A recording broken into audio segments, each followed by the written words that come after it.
এখানে আমি কলার মোচা সিদ্ধ করতে বসিয়ে দিয়েছি লবণ হলুদ দিয়ে। কারণ আজকে কলার মোচা রান্না করা হবে। আমার খুবই প্রিয় একটা খাবার। তো সেজন্য আমি এখন প্যান বসিয়ে দিয়েছি আর প্যানে দিচ্ছি পরিমাণ মতো সরিষার তেল। কারণ আজকে সরিষার তেল দিয়ে রান্নাটা করব। আর কলা মোচা যখন রান্না করব এটা নিরামিষ করি আমিষ করি আমার কিন্তু সরিষার তেল দিয়ে রান্না করলে ভীষণ ভালো লাগে।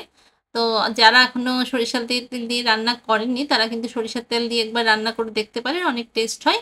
তো এখানে তেল যখন গরম হয়ে গেছে আমি এখানে কুচানো পেঁয়াজ দিয়ে দিয়েছি আর আজকে আমি চিংড়ি মাছ দিয়ে রান্না করব।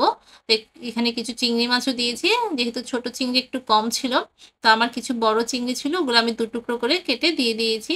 এই যে দেখেন বড় চিংড়িগুলো, তো আপনারা চাইলে মানে পুরো বড় চিংড়ি দিয়ে রান্না করতে পারেন। আমি কিন্তু আপনাদের সঙ্গে আগে একবার কলার মোচার রেসিপি শেয়ার করেছিলাম, ওটা ছিল নিরামিষ বড়ি দিয়ে রান্না করেছিলাম, সেজন্য আজকে আমিষটাই শেয়ার করছি।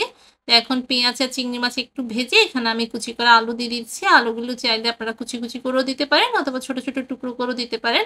তারপর দিয়ে দিলাম একটু লবণ আর একটু হলুদ, মানে এটা হচ্ছে স্বাদ অনুযায়ী, আর হলুদ দিয়েছি 1 চা চামচের মতো।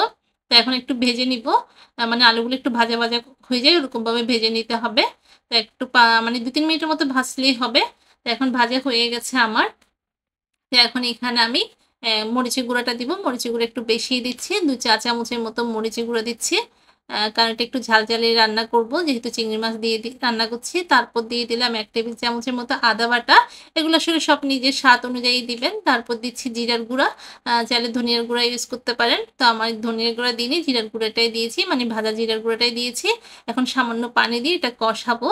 তো পানিটা যখন শুকিয়ে আসবে তখন আমি এখানে কলার মোচাটা দিয়ে দেব। আর এই ফাঁকে কিন্তু আমি কিছু গরম মসলা এড করেছি, গোটা গরম মসলা, মানে তেজপাতা, দারচিনি, এলাচ। এগুলো চাইলে আপনারা তেলের মধ্যেও দিয়ে ফেলতে পারেন, কোনো সমস্যা নেই, আগে পরে দেওয়াই যায়। তো এখন আমার কষানো হয়ে গেছে, এখন এখানে আমি কলার মোচাটা দিচ্ছি। কলার মোচাটা দিয়ে এখন আমি এটা কিন্তু ভালো করে ভেজে নেব। ভেজে নেব বলতে একটু কষিয়ে নিব। আসলে তরকারিতে যত কষানো হয় ততই টেস্ট হয়, এটা আমি মনে করে থাকি। এই জন্য আমি একটু কষিয়ে কষিয়ে রান্না করার চেষ্টা করি।